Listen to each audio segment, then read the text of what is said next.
people will say that truth will set us free, but in the issue of the late Ferdinand Marcos, do people are now finally equipped in accepting the fact about the history of martial law in our country?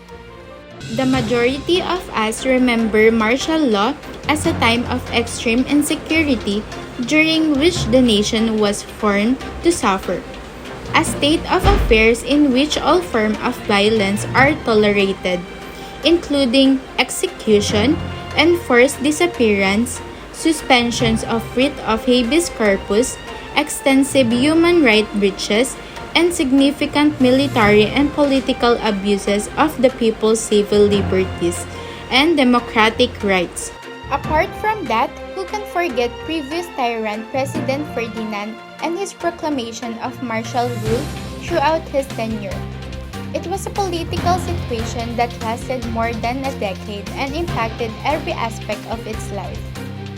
Many Filipino, however, continue to debate what occurred, if it is real, or whether the Aquino government conspired to place themselves in this situation. This article will expose the dictatorial facts about the Marcos dictatorship and utilize this opportunity to enlighten those still on the fence about whether to accept it. We believe in falsehoods and truths, he tells us, which have permitted public discourse and misinformed the people about history. The real-time documentary 2016 showed that many martial law victims face human rights abuses. They recounted their agonizing experience which they vowed would never happen again. However, Marcos supporters say that it would give an untrue image of the Aquino government. In 1972, the Philippines proclaimed martial rule, which explained why many people want to change due to the administration's many human rights abuses and refusal to prosecute its victims. Francisco K. 2016 demonstrates via personal experience and historical evidence that when Marcos proclaimed martial law in the Philippines, basic liberties and access to information were limited. In addition, the most alarming part of this regime, many activists until now is considered los desaparecidos, which means allegedly killed by the government or disappeared.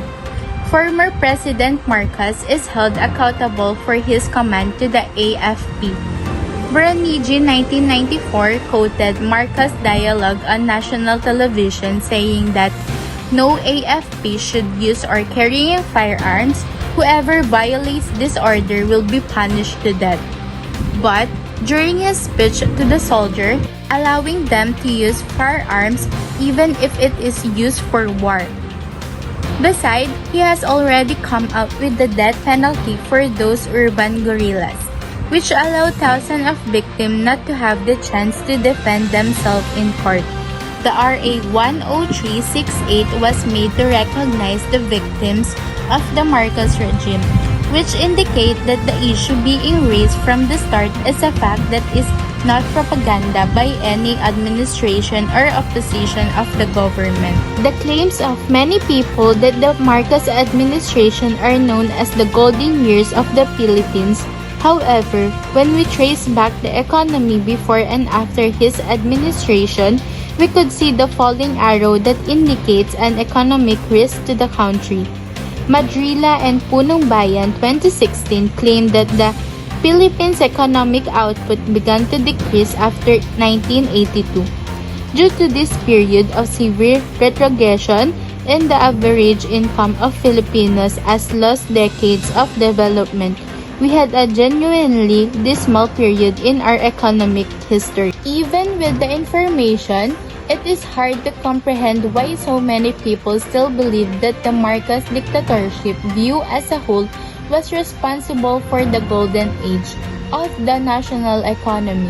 Although the Marcos administration put forth a lot of rhetoric about discipline and clear objective, the introduction of martial law in 1972 marked the beginning of the transition from a decentralized to a centralized government which made it simpler for the money to be spent foreign currency on capital expenditures. During this period, foreign borrowing served as the primary source of funding for investment projects. As a result, the century of the 1970s became known as the debt-driven boom era of economic development. Lanzona 2015 claims that the Marcos era was a financial disaster. During that time, the Philippines rose to become one of the world's largest debtor countries. Another propaganda peddled by the Marcos loyalists is that Ferdinand Marcos possessed a vast amount of gold before his election as president. They think that these riches started from the compensation of Callanes clan as a show of appreciation, which implies that gold was also intended to be the catalyst for the nation as the most significant gold resource globally. Rappler 2020 thinks these propaganda claims circulating today are ridiculous since an individual cannot collect 1 million metric tons of gold accumulated more than the amount of gold mined throughout history. Since the Marcos regime and the myths surrounding his administration are presently a hot issue in the Philippines, students like us were inspired to seek the truth and enhance our research and understanding of Philippine culture. The more we acknowledge our past, the more humane we will become in the future, since history is the bedrock of our nation. Indeed, it is our duty to understand the martial rule to affect the present and create a more just future. As a Filipino and a citizen of our nation, we must realize that the government serves the people. After learning about the scenario and collecting all the facts, we may conclude that it is essential to comprehend what happened during the martial rule period to preserve our freedom and rights and avoid future occurrences.